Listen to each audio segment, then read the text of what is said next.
तर नमस्कार शेतकरी मित्रांनो, बघू शकता आपल्या 15-20 पिल्ले आहेत बघा आपल्याजवळ.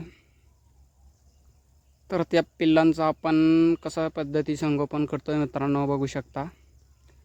तर मित्रांनो, सकाळी आपण पिल्लांना पाजतोय, दूध पाजतोय मित्रांनो.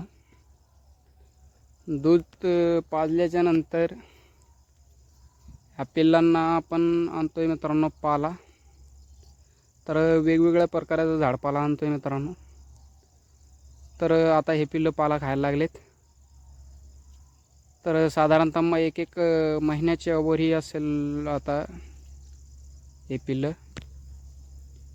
तर बघू शकता पिल्लं हे पाला कमी खातात मित्रांनो, पण हे पाला हे तोडू खाली जास्त फेकतात. बघू शकता. तर वेगवेगळे झाडपाला आणून खाऊ घातलं मित्रांनो, तर हे पिल्लं सदृढ आणि तंदुरुस्त राहतात. शेळीच्या दुधासोबत त्यांना ह्या झाडपाल्याचं थोडं हे बघू शकता. हे छोटा कार्टून एक आपला छोटा कार्टून शेळी बसेल आहे मित्रांनो, तरी दूध पिते बघा. आपल्याकडे पाहत आहे, फोटो काढायला बनते. हे एक आहे, हे 20 दिवसाचं आहे मित्रांनो पिल्लू.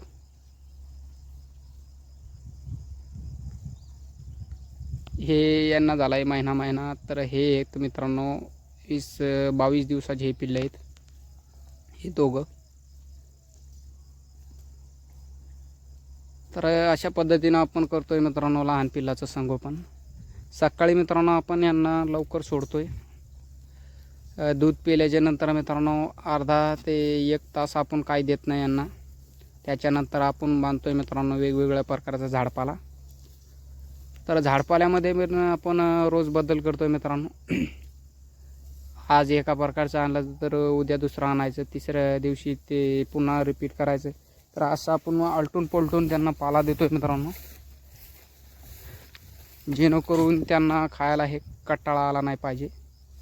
तर पाला भरपूर आहे मित्रांनो आपल्याकडे, झाडपाला असा भरपूर आहे. झाडपालाचं नाही आपल्याजवळ टेन्शन. तर हे आहेत मित्रांनो 2 महिन्याचं पिल्लू आहे ते. आणि हे बघा व्हाईट कलरमध्ये एक पाट आहे बघा. आणि हे बोकुड आहे मित्रांनो. हे बोकडाचं वय मित्रांनो साधारणतः 1 महिना असेल, पण खूप सदृढ बोकड आहे मित्रांनो. हे 2 भाऊ आहे, ते दोन्ही बोकडाची.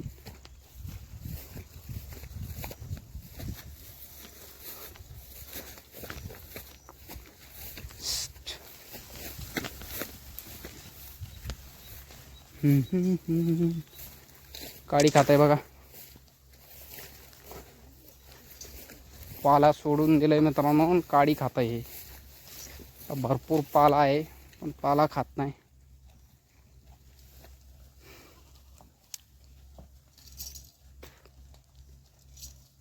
तर 20 पिल्लं आहेत मित्रांनो आपल्याजवळ.